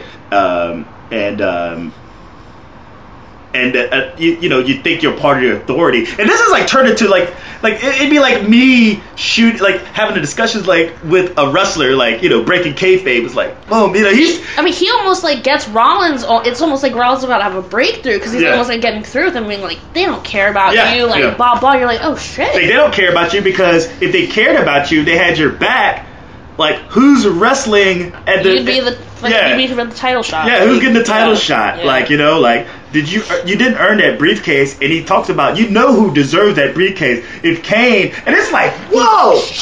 That's when he freaks out and brings up Kane's name. Like, no. Yeah, because that's the thing. It's like, he's basically telling, it's amazing how much knowledgeable of the product that he knows. It's just mind blowing. Like he was watching the Money in the Bank match. Like because he said he was there. Yeah, he said he was there. But that's the only point where you were saying earlier that the writers don't know, because he's been at matches. So that's the only reason why I think that they do have an inkling that Jon Stewart's involved, because they've had pictures of him with his kids, like wearing Cena. He's like a huge Cena guy. Yeah. But anyway, back to what we were talking about. And then Rollins approaches Stewart, grabs him. And then Orton comes out, and then you get the distraction kick to the balls. It kicks him real good. But I wish he would have just ran out, but he hits him. He kind of like runs, and Seth has to sell a punch. But then it's just like he runs out, and so and so forth. And that's how that ends. Let's go ahead and move on. You've already... Yeah. And then you get Jon Stewart in the back, and he's like out of breath, and he's... you can tell he's pretty scared, and Young is asking him, are you going to come back, or blah, blah, blah, and he's like, I don't know. What did you write down what he said? No. I think he said his back is hurting, or that he's so winded. I would if that he offers certain reason. Yeah. Maybe he gets the fuck out of there. And I think we're probably, I don't know if we hear from him again, but apparently if this is going as good as it is, maybe you're just I don't know what this can actually turn out to be, because it's not going to be a Mania thing, for crying out loud. Maybe. No. It could be. I don't know. Then why else why else be starting this? I mean, but you're saying it was coincidental, but I mean, yeah. But we'll run with it because it's Jon Stewart. He's like the hottest thing on the news cycle right now for the fact that he's leaving the Daily Show. May as well run with it. But I just don't see it extending until next week. Next week will probably be the nail in the coffin to it, and then they'll just move on to Rollins. Orton. Yeah, Rollins. Which, because my question with that is, so what was Orton's point in coming out during that? Oh, so he explains it backstage. Okay. He explains it backstage. Okay. So after that, you get the Harper with the IC belt versus Daniel Bryan. And we learned that the IC belt would be, the IC match will happen. We all, before we didn't know, it was kind of like up in the air about what was going to happen with the IC belt. But we find out that it would be in a ladder match. That's why that ladder is standing. It's like, you know how they go to England and they have to have the booth and the car out there? Okay, we're in England. Go get the booth and go get the car. This is this. Get the ladder. Yeah, let's go get this just silly ladder out there. First, we don't tell them why it's out there. And then, let's go to the third hour and all of a sudden, tell them why the ladder's out there. Right. So the ladder's sitting out there. I think Harper's already in the ring, but Bryan comes out, crowd hot as freaking out. They love him. New Jersey loves it. And he gets his ass handed to him by Harper. I mean, that was some things that I saw. I was like, especially that belly to back he gave him, where he damn near he drops on his shoulder. And this man has a neck injury. Yeah. I'm watching the whole time cringing because I'm thinking about his injury. Just damn. Yeah. He gets hurt up pretty bad, but Bryan wins with the yes lock, celebrates, and then all of a sudden there's this IC belt shenanigans. All of a sudden, everyone is it's fucking gumball. Basically, just like that. What is it? Benny Hill? You can basically have the Benny Hill music playing as this fucking belt is being shifted around. Because check this out.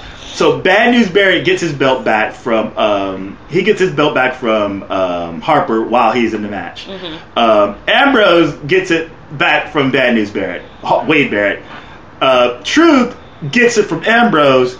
Harper gets it from Truth, who walks into gets it back from Truth, and then he walks into a sick fucking because people are chanting Ziggler the whole time. Oh yeah. He catches a wicked super kick by Ziggler.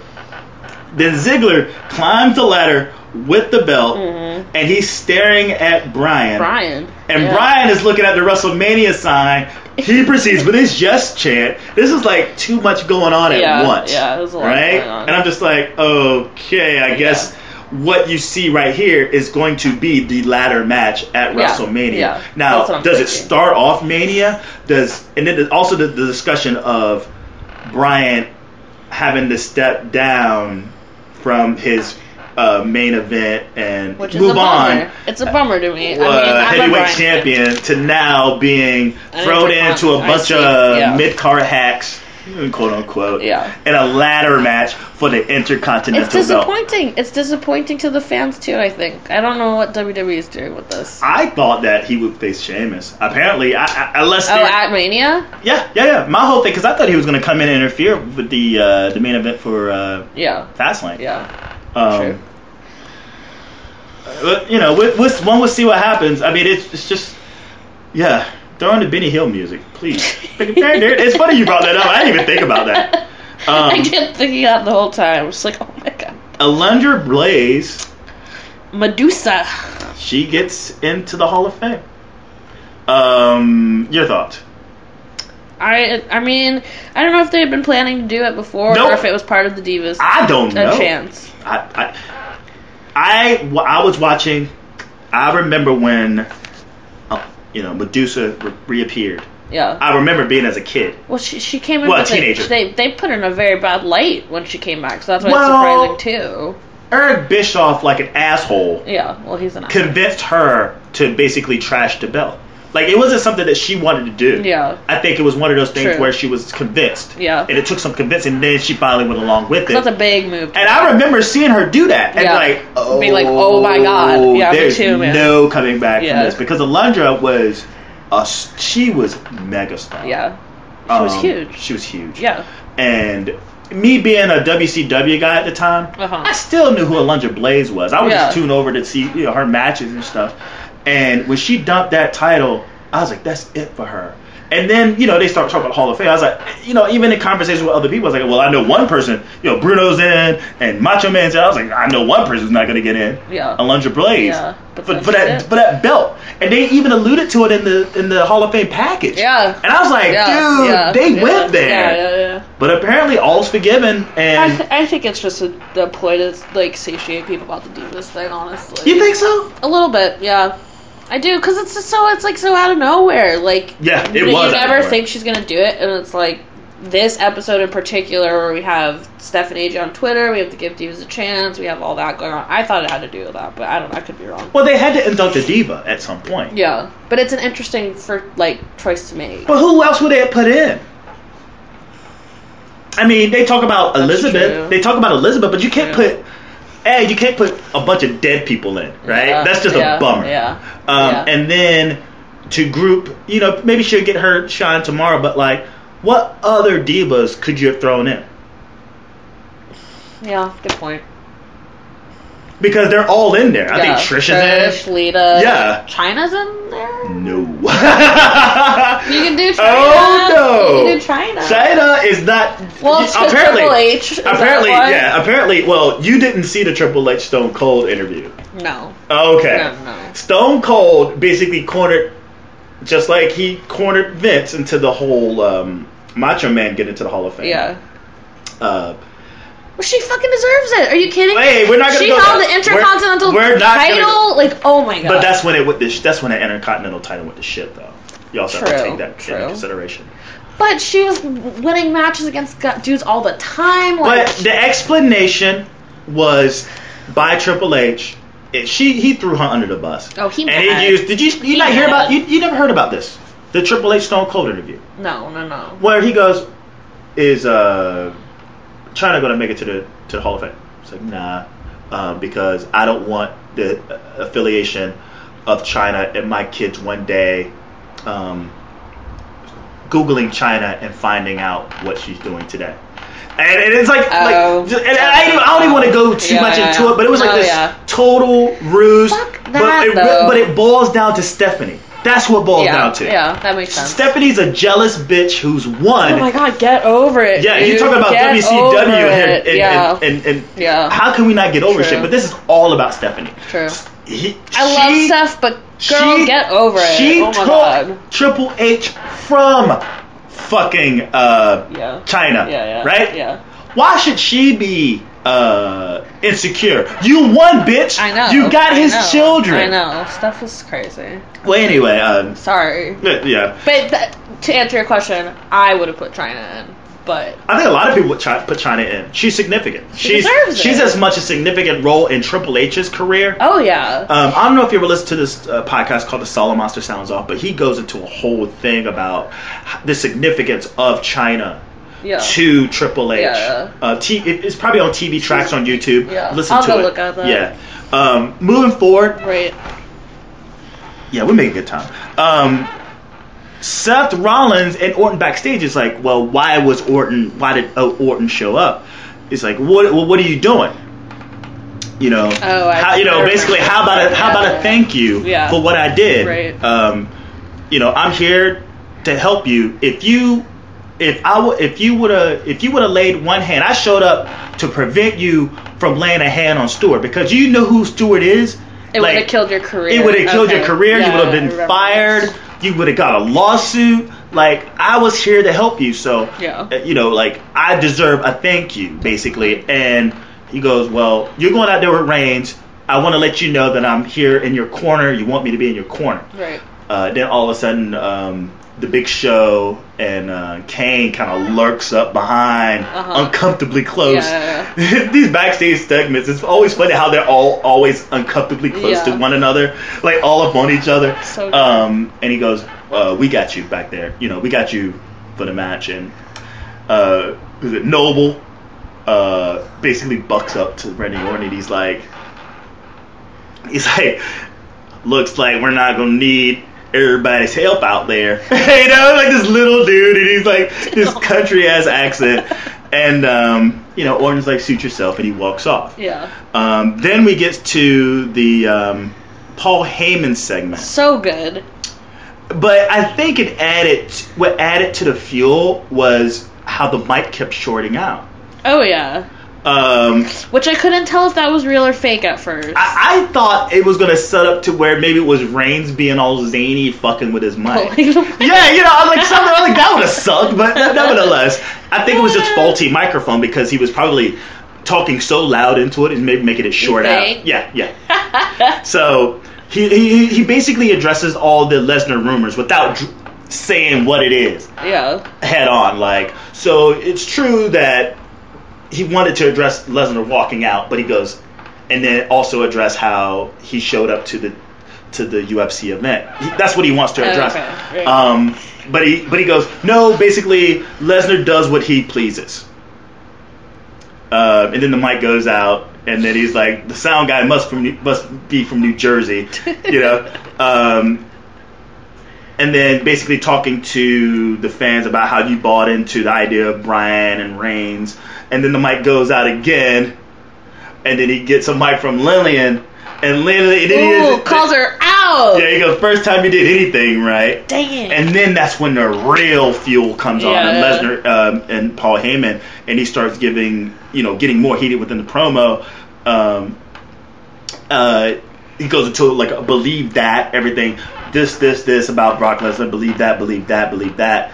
And then some guy was like, what about Andre? And he's like, because Andre's dead. Oh, yeah. You idiot. Oh, yeah. I mean, it's crazy. He is wild. And then the mic goes out again. And then he finishes the promo.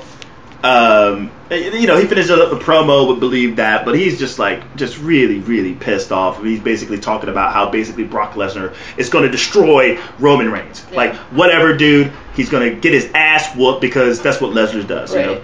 And then Reigns comes out, basically to start his match, and as he's walking down, did you see him give that one fan a death stare? Yes.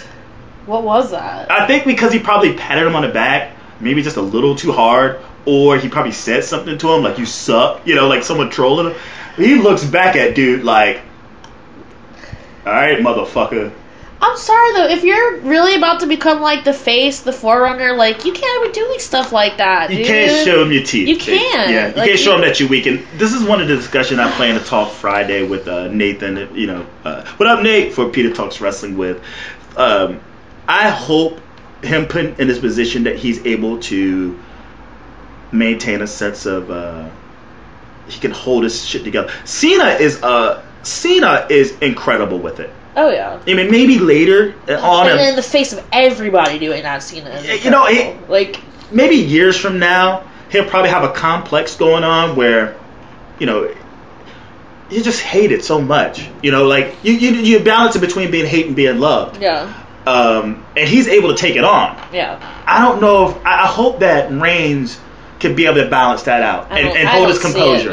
Yeah. I don't see it. Yeah, that's going to be the thing that knocks him off. It's unfortunate too because in spite of everyone being so against Reigns, and honestly, it's because the company's pushing him so hard instead of. I mean, it's always their choice about who's next, but you have to give the illusion a little bit that the fans are like having a say in it. Yeah. And to me, it's just Reigns is being forced so, and it's not working. It's just not working, and I don't see how he's gonna recover. I think it's working. I just everyone's booing him. No. He has more. It's funny because it's one thing to have the loud minority in a place that boos, because Jersey's a place of marks. Yeah. New York's a place of marks. Philadelphia's a place of marks.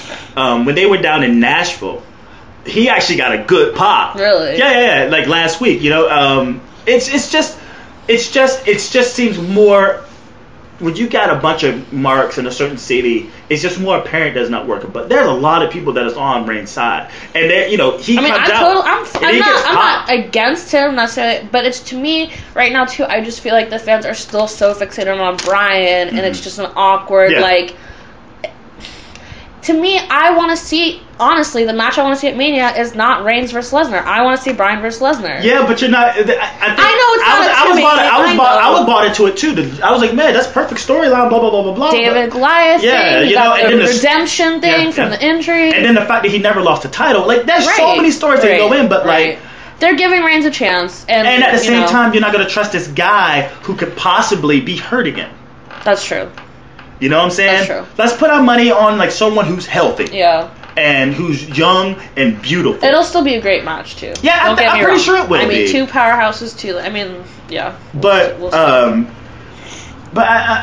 that's going to be the final straw to if he gets his push. If he's not able to take the pressure of being hated. Yeah. That's it. Yeah. But he walks out. Heyman kind of scurries out quickly, and then we get into the Reigns versus Rollins match with J&J Security, Kane, and the Big Show. This dude, I'm gonna just run through it, right? Yeah, do it. So basically, he's in there. Rollins is basically getting overpowered. Rollins regroups at the beginning after a shoulder block, blah blah blah. You can't wrestle chants are coming from these marks about Reigns. And then, but during the match, Reigns, displays his power. Rollins retaliate with being witty. You know, you can tell he's just being kind of dastardly. J&J repeatedly tries to interfere, keeps getting fucking knocked down regardless. Then out comes Orton. Attempts a Superman punch. Out comes Orton, and then there's this moment where he's distracted by Orton being out there. Reigns goes for attempts a Superman punch. Yeah. But Mercury grabs his ankle. Noble causes another distraction. Reigns does this sick roll, upstanding power bomb. Awesome. Drop. Just a display of strength. Yeah. Then Reigns drops Show on the outside with a Superman punch. Kane uses a chair to the gut on Reigns. Oh, yeah.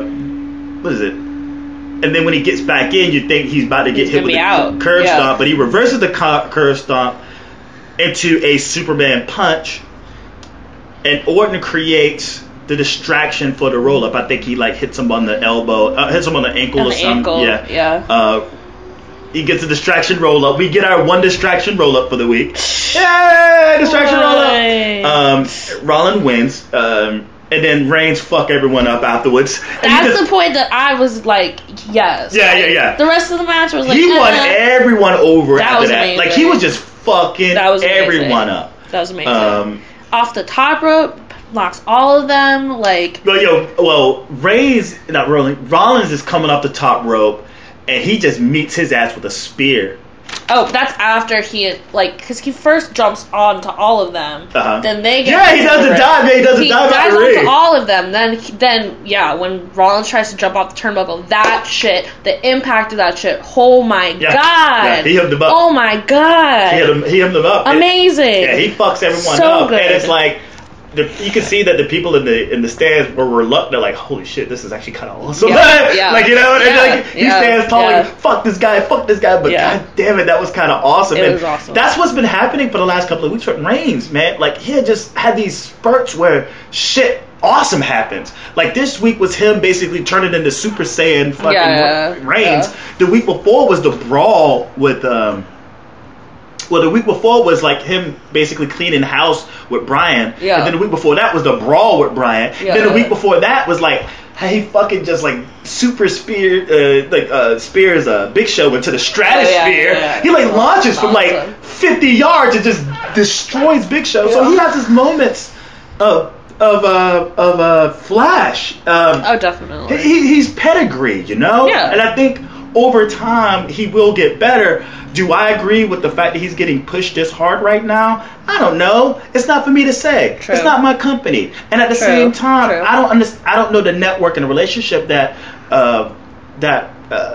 he has with Vince and with Kevin Dunn and with Triple H. But you can admit it does feel early. It does feel like maybe a little like. Yeah, but he's not some guy. You have Rollins right now, who's in the position where we're putting him down, like, oh, you didn't work for this one. But if you look at it realistically, Rollins worked his way up through the indie circuit, like, for a while. Rollins. No, he actually. Oh, Rollins. Oh, yeah, Rollins. Oh, Tyler Black. I'm talking about, yes. Yeah, Tyler Black. But Reigns, well, you used to be a football player. Yeah. You know, that's the only reason I can see that. When I'm doing my YouTube and I'm tagging Reigns, because I go through, I'll type in like Daniel Bryan, TV personality. I type in Triple H, TV personality. Yeah. I type in Sting.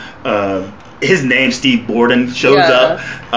But when you type in Roman Reigns, the automatic tag that it gives you is football player. See? And he's what he is. He's a pedigree. He got injured. There you go. He's an athlete, no doubt. Like, of course. And I'm not putting him down for being. I'm just saying, though, if you're going to put Rollins right now as the person who didn't work there, actually it's Reigns, but that's the hypocrisy of the WWE. I see. Yeah, I see what you're saying. It's the irony. Yeah. Of this guy. That's what I'm saying. He's being scripted as someone who doesn't deserve, and then you got this actual guy who's scripted to gain who doesn't deserve. Right. So yeah, I mean, I see your point. But I like Reigns. I mean, regardless if I think it's a little too early or not, I mean, it's definitely, it was going to go in that direction eventually. Why not now? Whatever. And then I guess what it boils down to, because I don't see him winning at Mania. Reigns? Yeah, me neither. Because I don't see Brock leaving. No way. Yeah. And you're going to have, who beats Brock Lesnar? And then you're going to have Roman Reigns beat Brock Lesnar. Like, no. Well, the idea of even Lesnar beating The Undertaker was to basically beat the one behind the one. Yeah. Behind 31 and 1. 21 and 1. Mm-hmm. And that's the gift. Yeah. Now, whether it was going to be Daniel Bryan, whether it was going to be Roman Reigns, whether it was going to be like Randy Orton. I mean, you have a whole list of people that can take this, or even John Cena. Sure. But that's the thing. Now, it'd be a shame just 1 year removed from defeating The Undertaker that he loses. Yeah. Yeah, it's not going to happen. Yeah, but I mean, that's my and there's just so much backstage business to even go into right now. I just hope it all works out. Of him walking out, showing up at UFC, blah, blah, blah, that he will be at WrestleMania. Yeah. That it's not going to be a lame duck match. Even though it has the possibility of being a lame duck match. Has that happened before at Mania? Yeah, that was I think WrestleMania 22 or 24. It was both Brock and Goldberg were leaving. Oh. And so they had that match. It was the lame duck match at Mania. Gotcha. And all the crowd knew that they were leaving. And they just shat on the match. Just booed the match the whole time. And the match was sloppy. And then they left with their head hung down. He goes off. Lesnar goes off, gets cut from the Vikings. Yeah. Then he joins UFC. And I think just... Goldberg just kind of goes off into obscurity. Yeah. So basically, let's go ahead and wrap this up because we're definitely. Oh man. I'll probably cut some of this stuff out. Yeah. But give me some plugs on how someone can get in touch with you, because you say you don't have a Twitter. You will have a Twitter account soon. I will get one. I was trying to stay off the grid, but I'll get on the grid. Get on the grid. Get on the turnbuckle. Get on the term. Okay. Yeah. For now, if you can find me on Instagram, and that's Sailor Lexi, SailorLexi. That's a lot. That will be in the description box below. It's like Sailor Moon, but Sailor Lexi, basically. Yeah. But and I'll connect that to my Twitter. So if I set up the Twitter, that will be connected to that. Yes, and you will have you on here again sometime soon, and then we'll be able to give that update. For the YouTube listeners, again, thank you so much for listening to the Peter and Jake Talks Wrestling podcast. Again, like, share. Leave a comment, subscribe to the YouTube page, because you guys rule. Again, there's a whole other mechanism uploading to SoundCloud and uploading to YouTube. I'm getting more YouTube views than I am SoundCloud listeners.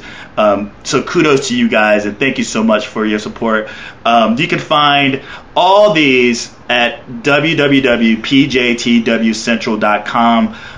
You can also follow myself under Ellen Japanese, LinJapanesC. Also, the Peter and Jake Talks Wrestling Twitter account is PJTW Central. Then you also have that chump Grandi, Jay Grandi. You can find him at JG Pro Wrestling. And yeah, again, in order to at the pjtwcentral.com, you can listen via SoundCloud, YouTube, Stitcher Radio, Tumblr.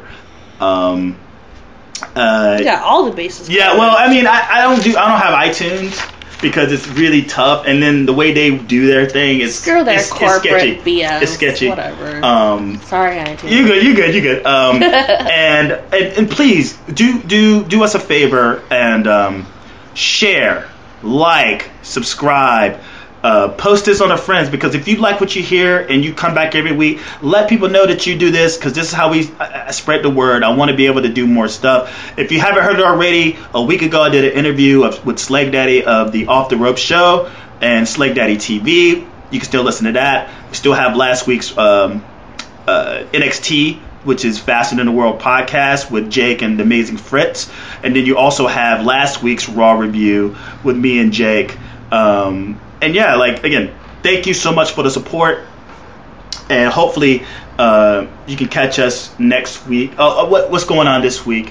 I'm back with Headliner 5 for Peter Talks Wrestling with. And then I think I'm going to start doing SmackDown reviews. Oh. That's still up in the air. Nice. And then you have Fast in the World podcast for this week's NXT review with Jake and Fritz. And do you have any last words?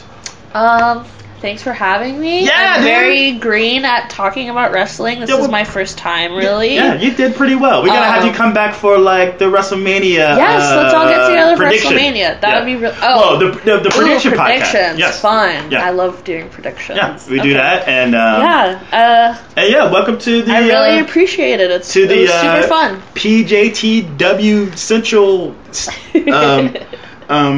What do you call it? Family. And you know what? And I say this on air. If it's anything that you want to do personally, if you just want to plug your phone in and record yourself, say, doing any kind of review, say, like if you watch Lucha Underground, or if you watch New Japan Pro Wrestling, if you do anything, or you can get your hands on interviews, whatever you want to do that is wrestling related, I can use it and host it to PJTW Central family. Fun. So you have that out there. I'll think about that, because we already have the idea is to find your own niche and do something that you'd be able to offer differently for us. Right. So Jake does NXT. Well, what I would want to do is probably not looked upon as anything. It doesn't matter as long as it's on Total there. Divas. Total Divas podcast. You could totally do that. I love it. I know it gets so much hate, but that is the only venue that those women have right now. Dude, you just witnessed an enlightenment right then. Alex, Can you please do a Total Diva podcast? I would love. It starts this week. Is the 2-hour season finale of it? Just start with the finale. So I could do that. Yes. Just record it to your phone. Yeah. I'd be down. And what day would you want to post it? Oh, by the way, we'll discuss this afterwards. Sorry, guys. Let you behind the curtain. Anyway, thank you for listening. Thanks, guys. And holla back. You have been listening to Peter and Jake Talks Wrasslin podcast. Please tune in next week.